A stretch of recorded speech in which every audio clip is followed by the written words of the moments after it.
नमस्कार, स्वागत है आपका एनएनसी न्यूज में। मैं हूं राजेश कुमार और आप देख रहे हैं न्यूज नाइट। सबसे पहले एक नजर आज के प्रमुख समाचारों पर। उत्तराखंड में राष्ट्रपति शासन लगने के बाद कांग्रेस ने मोदी और अमित शाह पर साधा निशाना, कहा दोनों मिलकर कर रहे हैं लोकतंत्र की हत्या। हरियाणा सरकार के कैबिनेट ने जाट आरक्षण को दी मंजूरी, सरकारी नौकरियों में और शिक्षा में दिया जाएगा जाटों को आरक्षण। दिल्ली के उप मुख्यमंत्री मनीष सिसोदिया ने दिल्ली के बजट में वैट को किया कम, पानी और बिजली पर जारी रहेगी सब्सिडी। पठानकोट हमले की जांच के लिए भारत आई पाकिस्तानी जांच टीम आज करेगी पठानकोट का दौरा, पर एयरबेस का मुआयना करने की नहीं दी जा सकती है इजाजत। विश्व कप के अंतिम मुकाबले में दक्षिण अफ्रीका ने श्रीलंका को 6 विकेट से हराया, पर दोनों ही टीमें वर्ल्ड कप से पहले ही हो चुकी हैं बाहर। अब खबरें विस्तार से। जाट आंदोलन के बाद हरियाणा सरकार ने जाटों को आरक्षण देने का फैसला कर लिया है।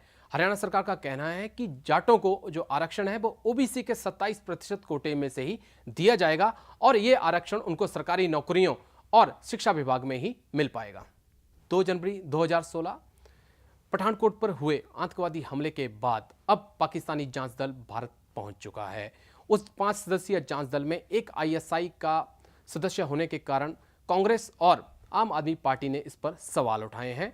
अब देखना यह होगा कि इस जांच में क्या निकलकर आता है। T20 वर्ल्ड कप के आखिरी मुकाबले में दक्षिण अफ्रीका ने श्रीलंका को करारी शिकस्त दी है। श्रीलंका जो कि पूर्व चैंपियन है और दक्षिण अफ्रीका जिसको कि इस वर्ल्ड कप का प्रबल दावेदार माना जा रहा था, लेकिन ये दोनों ही टीमें लीग ग्रुप से ही बाहर हो चुकी हैं। अब देखना होगा इस बार वर्ल्ड कप में कौन नया चैंपियन बनकर उभरता है। दिल्ली में आम आदमी पार्टी की सरकार दिल्ली के आम आदमी के लिए नया बजट लेके आ चुकी है। बजट में कई नए प्रावधान किए गए हैं, जैसे कि बताया गया है कि दिल्ली में 21 नए स्कूल बनाए जाएंगे और हर स्कूल में सीसीटीवी कैमरे लगाए जाएंगे। पर सरकार ने साथ ही साथ बोला है कि पिछले साल से जो पानी और बिजली पर सब्सिडी दी जा रही है वो इसी प्रकार जारी रहेगी। बजट में क्या कुछ नया है ये बताने के लिए हमारे साथ हमारी संवाददाता जुड़ चुकी हैं हरप्रीत, बताइए बजट में इस बार क्या खास है। जी हाँ राजेश, जैसा कि दिल्ली सरकार ने अपना बजट पेश कर दिया है, इसी के चलते 2 अहम बड़े फैसले लिए गए हैं केजरीवाल सरकार द्वारा कि इस बार 500 करोड़ रुपए जो विज्ञापन पर खर्च किए गए थे पिछली साल, इस बार 200 करोड़ रुपए खर्च करने की बात की गई है। साथ ही साथ जो बिजली और पानी पे जो सब्सिडी दी गई थी वो इस बार बरकरार रहने वाली है। साथ ही साथ एजुकेशन सेक्टर, ट्रांसपोर्ट सेक्टर और हेल्थ सेक्टर पर भी काफ़ी ज़्यादा ध्यान देने की बात की गई है। एजुकेशन सेक्टर के लिए नई बिल्डिंग बनाई जाएंगी, नई बसों का चलान भी किया जाएगा।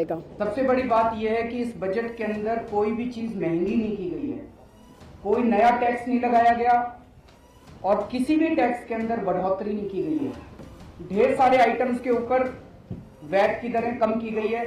इस बजट के अंदर ढेर सारे आइटम्स सस्ते किए गए हैं, इसमें इलेक्ट्रिक व्हीकल सस्ते किए गए हैं और इस बजट का भी जैसे पिछले साल भी सबसे बड़ा फोकस शिक्षा और स्वास्थ्य के ऊपर था पिछली साल, इस साल भी शिक्षा और स्वास्थ्य के ऊपर सबसे ज्यादा फोकस इस बजट का है।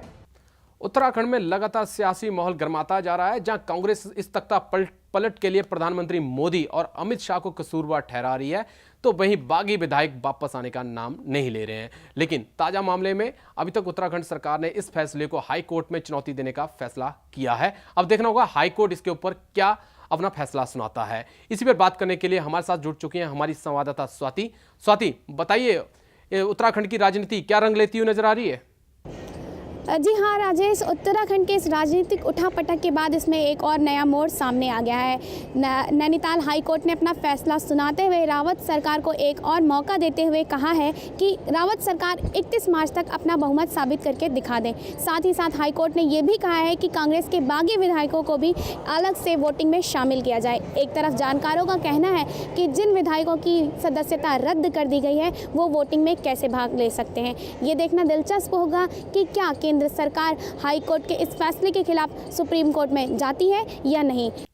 देश दुनिया की खबरों के लिए देखते रहिए एनएनसी न्यूज। मुझे दीजिए इजाजत, नमस्कार।